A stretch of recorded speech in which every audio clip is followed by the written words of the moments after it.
నమస్తే welcome to I dream news నేను మీ మాధురి జయప్రద ఈ పేరంటే తెలియని వారుండరు సినిమా రంగాన్ని ఓ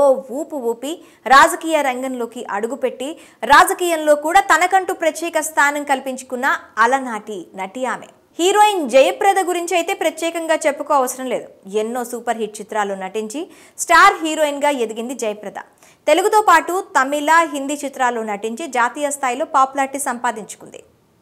అంతటి పాపులారిటీ తెచ్చుకున్న నటి ఇప్పుడు హాట్ టాపిక్ గా మారింది ప్రస్తుతం జయప్రద మిస్సింగ్ అయినట్లు వార్తలు గుప్పుమంటున్నాయి ఆమె ఓ కేసులో నిందితురాలిగా ఉండగా పరారీలో ఉన్నట్లు సమాచారం ఇంతటి ఫేమ్ క్రేజ్ దక్కించుకున్న ఆమె ఎందుకు పారిపోవాల్సి వచ్చింది అసలు ఆ కేసు ఏంటి అనేది ఈ స్టోరీలో తెలుసుకుందాం ప్రముఖ నటి రాజకీయ నాయకురాలు మాజీ ఎంపీ జయప్రద ఎన్నో సూపర్ హిట్ చిత్రాలు నటించి పాపులర్ అయ్యారు ఎన్టీఆర్ ఏఎన్ఆర్ కృష్ణ వంటి స్టార్ హీరోల సరసన నటించి ప్రేక్షకుల కలల రాణిగా ఆమె ఎదిగారు అప్పట్లో ఆమెను వెండితెరపై చూసేందుకు థియేటర్లకు క్యూ కట్టేవారు అభిమానులు ఇక సినిమాలకు బ్రేక్ ఇచ్చిన ఈ అందాల భామ రాజకీయాల్లోకి ఎంట్రీ ఇచ్చింది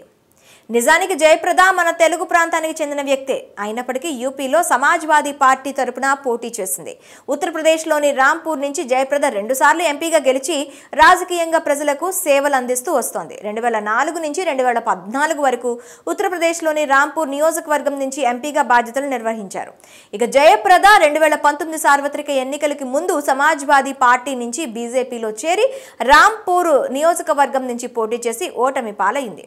ఇదిలా ఉంటే అసలు జయప్రద మిస్సింగ్ అనే వార్త వ్యాపించడానికి కారణం ఆమెపై జారీ అయిన non bailable arrest warrant 2019 Lok Sabha ఎన్నికల సమయంలో ఎన్నికల నియమావళిని ఉల్లంఘించిన కేసులో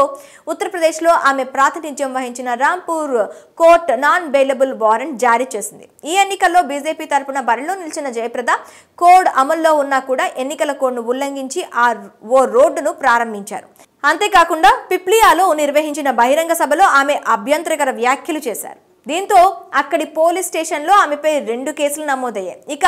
ఇప్పటికీ ఆ కేసు రాంపూర్ కోర్టులో నడుస్తోంది ఈ కేసుల్లో కోర్టు ఎన్నిసార్లు ఆమెకు కోర్టుకు హాజరు కావాలని నోటీసులు పంపినా ఇప్పటి వరకు ఆమె హాజరు కాలేదు దీంతో ఆగ్రహించిన కోర్టు నాన్ బెయిలబుల్ వారెంట్ జారీ చేసింది నవంబర్ 17న non bailable arrest warrant court జయప్రదపై జారీ చేసింది ఇన్ని రోజులు కోర్టు సమయం వృధా చేయడంతో ఆగ్రహించిన కోర్టు జనవరి 10వ తేదీలోగా జయప్రదను కోర్టులో హాజరుపరచాలని రాంపూర్ పోలీసులను కోర్టు ఆదేశించింది దీంతో రంగంలోకి దిగిన పోలీసులు ఆమె ఆచూకీ కోసం గాలిస్తున్నారు నటి జయప్రద కోసం ముంబై ఢిల్లీ పోలీసులు దేశవ్యాప్తంగా వెతుకుతున్నారు జయప్రద కోసం ఢిల్లీ ముంబైలోని పలుచోట్ల ప్రత్యేక పోలీసులు బృందాలు వెతికినా ఆమె ఆచూకీ లభించడం లేదు మొత్తానికి గడువు దగ్గర పడుతున్న నేపథ్యంలో ఆమె పోలీసులకు దొరుకుతారా లేదా అనేది మాత్రం సస్పెన్స్ గా మారింది